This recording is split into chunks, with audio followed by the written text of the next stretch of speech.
The Pied Piper of Hamelin.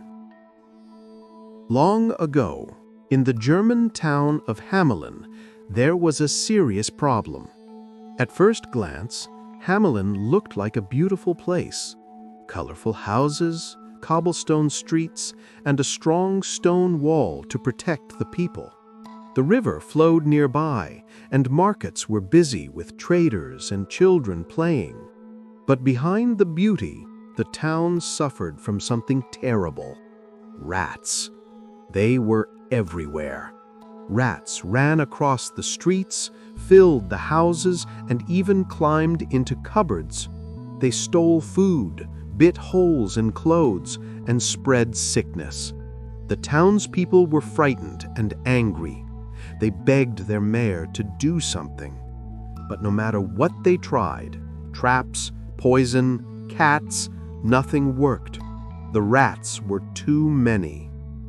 It seemed hopeless, until one strange man appeared. One day, a mysterious figure walked into Hamelin. He wore colorful clothes, almost like a jester, with a long cloak and a hat with a feather. Most unusual of all, he carried a small flute tucked under his arm.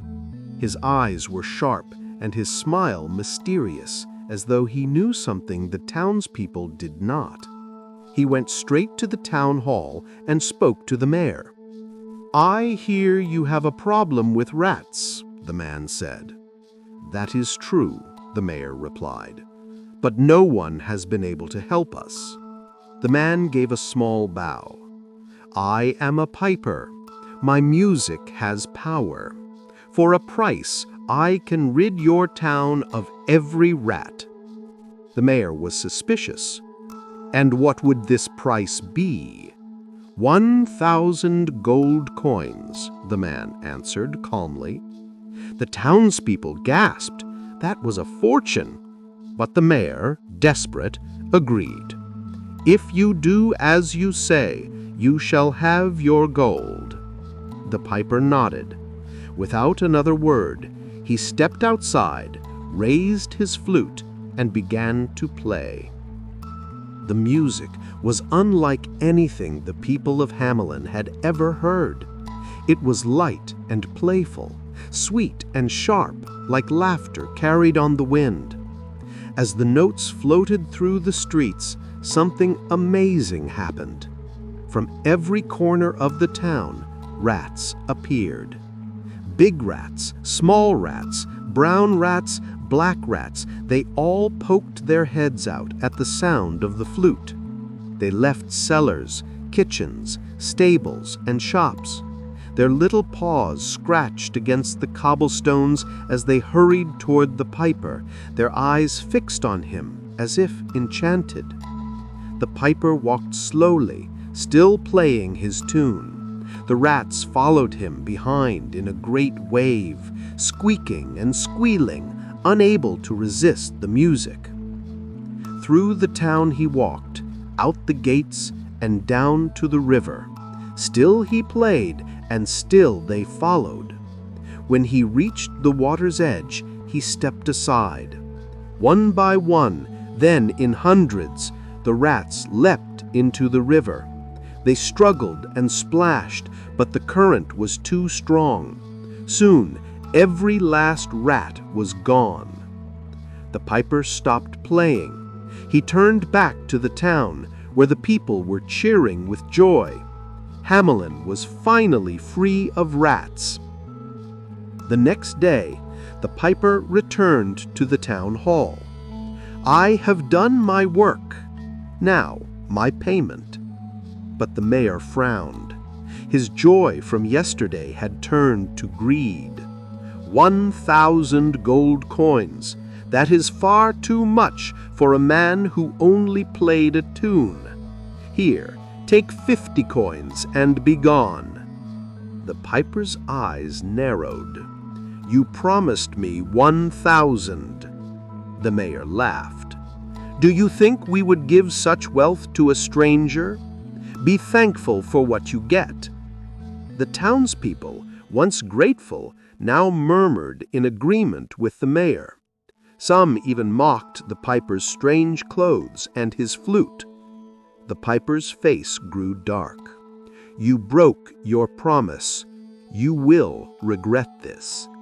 He turned and left the hall. The people laughed at his words.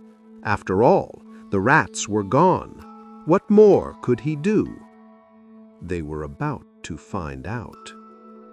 The very next morning, while the town was busy with market day, the piper returned. This time, he lifted his flute and began to play a different tune. The music was soft and sweet, almost like a lullaby, filled with joy and wonder. And this time, it was not the rats who listened. It was the children. From every street, children stopped what they were doing. Boys and girls, from the youngest toddlers to those nearly grown, smiled as they heard the melody. Their eyes shone, their feet moved, and laughter bubbled from their mouths. One by one, they followed the piper, dancing and skipping behind him. Parents called after them, but the children didn't hear. The music carried them forward, out of the marketplace, out of the streets, out through the town gates. The piper led them to a great mountain outside Hamelin. As he played, the mountain slowly opened, revealing a dark tunnel inside. Without fear, the children followed him through. And when the last child had stepped inside, the mountain closed with a heavy sound. The piper and the children were gone. In Hamelin, silence fell. Parents searched, calling their children's names, but there was no answer. Some say 1 or 2 children were left behind. The lame child who could not keep up, the blind child who could not see the way, or the slow child who was too far behind. These few told the town what had happened. The people begged the piper to return. They promised him anything they wished, but he never came back. The town of Hamelin was left with empty streets, broken hearts, and a lesson carved into its history. Promises must be kept. Greed and dishonesty bring only sorrow. To this day, people remember the Pied Piper of Hamelin, the man whose music could lead away rats and children alike. His story is told as a warning. Be honest, keep your word, and never let greed blind your heart.